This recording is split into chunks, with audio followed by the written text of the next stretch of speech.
S Arun Shahpur ಅವರೇ, ಏನಿದು ಗುಲಾಮಗಿರಿ ಅನ್ನುವಂಥದ್ದು ಬರ್ತಾ ಇದೆ, ಪ್ರಬುದ್ಧತೆ ಜಾಸ್ತಿ ಆಗುತ್ತೆ, ಸಮಾಜದಲ್ಲಿ ಪ್ರಬುದ್ಧತೆಯನ್ನು ತರುವಂಥ ಪ್ರಯತ್ನ ನಮ್ಮದು ಅಂತೇಳಿ ಈ ಸ್ಲೋಗನ್ ಬದಲಾವಣೆ ಮಾಡೋದ್ರಿಂದ ಪ್ರಬುದ್ಧತೆ ಬಂದ್ಬಿಡುತ್ತಾ? ಇಷ್ಟು ದಿನ ಪ್ರಬುದ್ಧತೆ ಇರಲಿಲ್ವಾ ಸರ್? ಬಹಳ ದೊಡ್ಡ ಪ್ರಶ್ನೆ ಇರೋದೇನೆಂದರೆ, ರಾಜ್ಯದಲ್ಲಿ ಒಂದು ಸರ್ಕಾರ ಇದೆಯಾ ಅನ್ನುವಂಥ ಪ್ರಶ್ನೆ ಮೂಡುತ್ತೆ. ಒಬ್ಬ ಅಧಿಕಾರಿ ಮನಬಂದಂತೆ ಒಂದು ಸೋಷಿಯಲ್ ಮೀಡಿಯಾ ಪ್ಲ್ಯಾಟ್ಫಾರ್ಮಲ್ಲಿ 800ಕ್ಕೂ ಹೆಚ್ಚು ಶಾಲೆಗಳಲ್ಲಿ ಇರುವಂಥ, ಅದು ಕುವೆಂಪುರವರ ಪ್ರೇರಿತವಾಗಿರುವಂಥ ಒಂದು ಏನು ಘೋಷವಾಕ್ಯವನ್ನು ಬದಲಾಯಿಸಬೇಕು ಅನ್ನುವಂಥದ್ದನ್ನು ಯಾವ ಸರ್ವಾಧಿಕಾರಿ ಧೋರಣೆಯೊಂದಿಗೆ ಅವ್ರು ನಡ್ಕೊಂಡ್ರು ಅನ್ನೋದು ಭಾಳ ಮುಖ್ಯ ಇಲ್ಲಿ. ನಮ್ಮ ಕಾಂಗ್ರೆಸ್ಸಿನ ಮಿತ್ರರಿಗೆ ಭಾಳ ಆಸಕ್ತಿ ಇದೆ, ಕುವೆಂಪು ಅವರ ಬಗ್ಗೆ ಚರ್ಚೆ ಮಾಡಬೇಕು, ಕುವೆಂಪು ಅವರ ಚಿಂತನೆಗಳನ್ನು ಚರ್ಚೆ ಮಾಡಬೇಕು ಅಂತ. ಖಂಡಿತ ಮಾಡೋಣ ಅದರ ಬಗ್ಗೆ, ಅದಕ್ಕೆ ಇನ್ನೊಂದು ವೇದಿಕೆ. ಇವತ್ತು ಚರ್ಚೆ ನಾನು ಅಂದ್ಕೊಂಡಿರೋದು ಏನು ಅಂತ ಹೇಳಿದ್ರೆ, ಈ ರೀತಿ ಒಂದು ಘೋಷವಾಕ್ಯವನ್ನು ಬದಲಾಯಿಸಬಹುದಾ? ಕುವೆಂಪುರವರ ಘೋಷವಾಕ್ಯವನ್ನು ಬದಲಾಯಿಸುವ ಕಾರಣ ಏನು? ಅದರಲ್ಲಿ ಏನು ತೊಂದರೆ ಇತ್ತು? ಅದನ್ನು ಯಾಕೆ ಬದಲಾಯಿಸಬೇಕಂದ್ರೆ, ಅದರ ಬದಲಿಗೆ ಅದರ ಪಕ್ಕದಲ್ಲಿ ಇನ್ನೊಂದು ಘೋಷವಾಕ್ಯ ಬರೀಬಾರದು ಅಂತ ಎಲ್ಲೂ ಇರಲಿಲ್ಲ, ಬರಿಬಹುದಿತ್ತು. ಉದ್ದೇಶಪೂರ್ವಕವಾಗಿ ಚುನಾವಣಾ ಹತ್ತಿರದಲ್ಲಿ ಕೈಮುಗಿದು ಒಳಗೆ ಬಾ ಅನ್ನುವಂಥದ್ದನ್ನು ಮಾತ್ರ ತೆಗೆದಿರೋದ್ರ ಹಿಂದಿನ ಒಂದು ಅಜೆಂಡಾ ಏನು ಅನ್ನೋಂಥದ್ದು ಇವತ್ತು ಸಮಾಜ ಯೋಚನೆ ಮಾಡುತ್ತೆ. ಏನಿದೆ ಇವ್ರ ಅಜೆಂಡಾ? ಯಾಕೆ ಏನು ಅಜೆಂಡಾ ಅಂತ ಕೈ ಮುಗಿದು ಒಳಗೆ ಬಾ ಅನ್ನೋದನ್ನು ತೆಗೆದುಹಾಕಿರೋರು ಹೇಳಬೇಕೀಗ. ಕೈ ಮುಗಿದು ಒಳಗೆ ಬಾ ಅಂತ ಹೇಳೋದ್ರ ತೆಗೆದು ಹಾಕಿದ್ರ ಹಿನ್ನೆಲೆ ಏನು ಅನ್ನುವಂಥದ್ದು ಬಹಳ ಮುಖ್ಯವಾಗಿದೆ. ನಿಮಗೇನು ಅನುಮಾನ ಇದೆ ಸರ್? ಕೈ ಮುಗಿದು ಒಳಗೆ ಬಾ ಅನ್ನುವಂಥದ್ರ ಬಗ್ಗೆ ಯಾಕೆ ಇವ್ರಿಗೆ ಅಲರ್ಜಿ ಆಯಿತು ಅನ್ನೋದೇ ಬಹಳ ದೊಡ್ಡ ಪ್ರಶ್ನೆ.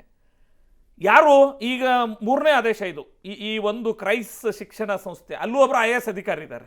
ಅವ್ರು ಯಾವತ್ತಾದರೂ ಇಲ್ಲಿ ಆ್ಯಕ್ಟ್ ಮಾಡಿರೋದು ನೋಡಿದ್ದೀರಾ ನೀವು? ಎಕ್ಸಿಕ್ಯೂಟಿವ್ ಡೈರೆಕ್ಟರ್ ಆ್ಯಕ್ಟ್ ಮಾಡಿರೋದು ನೋಡಿದ್ರೆ ಅವರು IAS ಅಧಿಕಾರಿನೇ.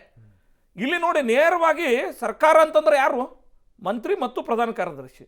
ಪ್ರಧಾನ ಕಾರ್ಯದರ್ಶಿ ಸೋಷಿಯಲ್ ಮೀಡಿಯಾ ಪ್ಲ್ಯಾಟ್ಫಾರ್ಮಲ್ಲಿ ಬಂದುಬಿಟ್ಟು ಇಡೀಗಿದು ಯಾವುದೂ ಗೊತ್ತಿಲ್ಲ, ಮಂತ್ರಿಗೂ ಯಾವುದೂ ಗೊತ್ತಿಲ್ಲ.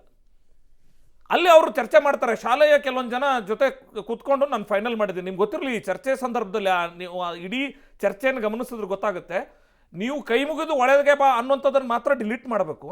ಡಿಲೀಟ್ ಮಾಡಿ ಏನು ಹಾಕಬೇಕು ಅಂತ ಹೇಳಿದಾಗ ಧೈರ್ಯವಾಗಿ ಪ್ರಶ್ನಿಸಿ ಅಂತ ಇರೋಣ ಅಂತ ತಕ್ಷಣ ಶಿಕ್ಷಕರಲ್ಲಿ ಆತಂಕ ನಿರ್ಮಾಣ ಆಗಿ ಶಿಕ್ಷಕರು ಕಮೆಂಟ್ ಹಾಕ್ತಾರೆ. ಅಲ್ಲಿ ಏನು ಕಮೆಂಟ್ ಹಾಕಿದ್ದಾರೆ ಸರ್? ಶಿಕ್ಷಕರನ್ನು ಗೌರವಿಸಿ ಅಂತಲೂ ಸೇರಿಸಿ, ನೀವು ಧೈರ್ಯವಾಗಿ ಪ್ರಶ್ನಿಸಿ ಅಂತ ಸೇರಿಸೋದ್ರ ಜೊತೆಗೆ ಶಿಕ್ಷಕರನ್ನ ಆ ಒಂದು ವಿನಯ, ವಿದ್ಯೆಗೆ ಬೇಕಾಗಿರೋದು ಮೊದಲು ವಿನಯ, ಆ ವಿನಯವನ್ನು ಕಲಿಸಿಕೊಡ್ಬೇಕಾದ ಈ ರೀತಿ ಚರ್ಚೆಯನ್ನು ಮಾಡ್ತಾ ಹೋದರೆ ಅದು ಶಾಲಾ ಕಟ್ಟಡದ ಮೇಲೆ ಬರೆದಿರುವಂಥ ಘೋಷವಾಕ್ಯ. ಇವತ್ತು ವಿಧಾನಸೌಧದ ಮೇಲೂ ಸರ್ಕಾರಿ ಕೆಲಸ ದೇವರ ಕೆಲಸ ಅಂತಿದೆ.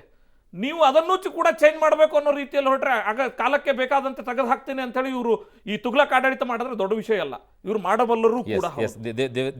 ದೇವರಾಜ್ ಸರ್, ಈಗ ಯಾಕೆಂದರೆ ಇಲ್ಲಿವರೆಗೂ ನನಗೊಂದು ಅನುಮಾನ ಇತ್ತು, ಬಹುಶಃ ಅಧಿಕಾರಿಗಳು ಸರ್ಕಾರದ ಗಮನಕ್ಕೆ ತರದೆ ಇದನ್ನು ಆಡಿರ್ಬೋದು, ಸೋಷಿಯಲ್ ಮೀಡಿಯಾದಲ್ಲಿ ಬಿಟ್ಟಿರ್ಬೋದು, ನಡೆಸಿರ್ಬೋದು ಅಂತ ಅನುಮಾನ ಇತ್ತು. ಆದರೆ ನನ್ನ ಮಿತ್ರ ನಟರಾಜ್ ಗೌಡರು ಮಾತನಾಡಿ ನೋಡಿದ್ರೆ, ಮತ್ತು ಸಚಿವರುಗಳು ಮಾತನಾಡಿ ನೋಡಿದ್ರೆ, ಇದು ಸರ್ಕಾರದ ನಡೆ ಅಂತಕ್ಕಂಥದ್ದು ಖಚಿತ ಆಯ್ತಲ್ಲ. ಸರ್ಕಾರದ ನಡೆ ಅವರೇ ಹೇಳ್ತಿದಾರಲ್ಲ. ಕಂಪ್ಲೀಟ್ ಮಾಡ್ತೀನಿ.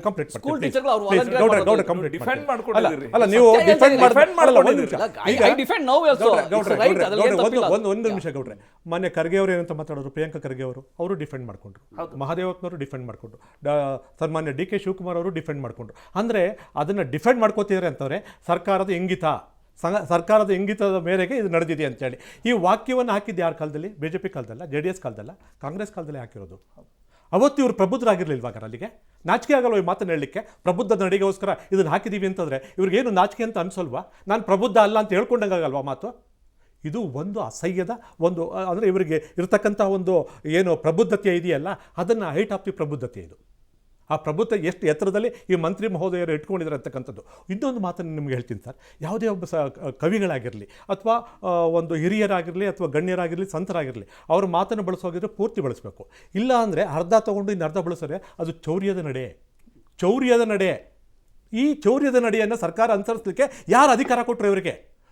ರಾಷ್ಟ್ರಕವಿ ಕುವೆಂಪು ಅವರ ಮಾತನ್ನು ಅರ್ಧ ಕಟ್ ಮಾಡಿ ಅರ್ಧ ನಿಮ್ಮ ವಾಕ್ಯವನ್ನು ಹಾಕೊಳ್ಳಿಕ್ಕೆ ನಿಮ್ಗೆ ಅಧಿಕಾರ ಕೊಟ್ಟವ್ರು ಯಾರು? ಏನು ಮನವಿ ಬಂದಿತ್ತಾ? ಬೇರೆ ಧರ್ಮದವ್ರು ಪ್ರಶ್ನೆ ಮಾಡಿದ್ರಾ? ಮತ್ತು ಹೇಗೆ ನೀವು ಮಾಡಿದ್ರಿ ಇದನ್ನು? ಈ ಅಧಿಕಾರಿಯ ದಾಷ್ಟ್ಯದ ನಡೆಗೆ ಅನುಮತಿ ಕೊಟ್ಟವ್ರು ಯಾರು? ಸರ್ಕಾರಕ್ಕೆ ಇದಕ್ಕೆ ಅನುಮತಿ ಕೊಟ್ಟವ್ರು ಯಾರು? ಸರ್ಕಾರದ ಸಂಸ್ಥೆಯಲ್ಲಿ ಸರ್ ಇವತ್ತು ಬಣ್ಣ ಬೆಳೀತಿರೋದು ಅಷ್ಟೂ ಸಹ ನಮ್ಮ ದುಡ್ಡಲ್ಲಿ ಮೊದಲು ಸಹ ಬೆಳೆದಿರೋದು ನಮ್ಮ ದುಡ್ಡಲ್ಲಿ, ಈಗ ಮತ್ತೆ ಅದಕ್ಕೆ ಬಣ್ಣ ಬೆಳೆದು ಬೇರೆ ಬೆಳೀತಿರೋದು ನಮ್ಮ ದುಡ್ಡಲ್ಲಿ ನಮ್ಮ ರಾಷ್ಟ್ರಕವಿಯನ್ನು ಅಪಮಾನಿಸಲಿಕ್ಕೆ ಇವ್ರಿಗೆ ಅಧಿಕಾರ ಕೊಟ್ಟವ್ರು ಯಾರು? ಮತ್ತೆ ಇನ್ನೂ ಮುಂದೆ ಹೋಗಿ ಹೇಳ್ತಾರೆ, ಮಾನ್ಯ ಡಿ ಸಿ ಎಂ ಅವರು ಮುಂದೆ ಹೋಗಿ ಹೇಳ್ತಾರೆ ಸರ್, ಎಷ್ಟು ದಾಟ್ಯದ ಮಾತು ಅಂತಂದ್ರೆ ಕುವೆಂಪು ಅವರ ಮಾತಿಗೆ ನಾವು ಧೈರ್ಯವನ್ನು ಶಕ್ತಿಯನ್ನು ತುಂಬಿದವ್ರು ನಾವು ಅಂತ. ಅವರ ಮಾತಿಂದ ಶಕ್ತಿ ತುಂಬಿಸ್ಕೊಂಡವ್ರು ನೀವು ಸ್ವಾಮಿ ದಯವಿಟ್ಟು ಇಷ್ಟೊಂದು ದರಿದ್ರವಾದ ಮನಸ್ಥಿತಿ ಬರಬಾರ್ದು ಯಾರಿಗೂ. ಕುವೆಂಪು ಅವರ ಮಾತನ್ನು ತಗೊಂಡು ಒಂದು ಅಧಿಕಾರವನ್ನು ಪಡೆದಂಥವ್ರು ನೀವು. ಈ ದಾಟ್ಯತೆನೇ ಇವತ್ತೊಂದು ದಿವಸ ಕುವೆಂಪು ಅವರ ಮಾತುಗಳಿಗೆ ಅಥವಾ ಕೃತಿಗಳಿಗೆ ಶಕ್ತಿಯನ್ನು ನಾವು ತುಂಬಿದೀವಿ ಅಂತ ಹೇಳ್ತಾರಲ್ಲ, ಇದು ಎಂತಹ ಒಂದು ದಾಟ್ಯತೆ ನಡೀಲಿಕ್ಕೆ ಹಾಕೊಳ್ಳಿ. ಇದು ಅಕ್ಷಮ್ಯ ಅಪರಾಧ, ಖಂಡಿಸಲೇಬೇಕು. ಅಕ್ಷಮ್ಯ ಅಪರಾಧ. ಬಿಜೆಪಿ ಕಾಂಗ್ರೆಸ್ ಚುನಾವಣೆ ಹತ್ತಿರ ಬರ್ತಾ ಇದ್ದಂಗೆನೆ ಈ ವಿವಾದಗಳನ್ನ ಮೈ ಮೇಲೆ ಎಳೆದುಕೊಳ್ಳೋದು ಅಂತದ್ದು ರೂಢಿಯಾಗಿ ಹೋಗ್ಬಿಟ್ಟಿದೆ.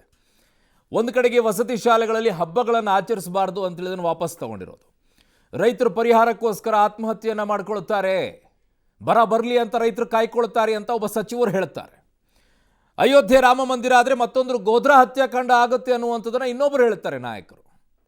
ರಾಮನನ್ನು ನೋಡೋಕೆ ಅಲ್ಲಿಗೆ ಯಾಕ್ರಿ ಹೋಗಬೇಕು ಅನ್ನುವಂಥ ಮಾತನ್ನಾಡ್ತಾರೆ.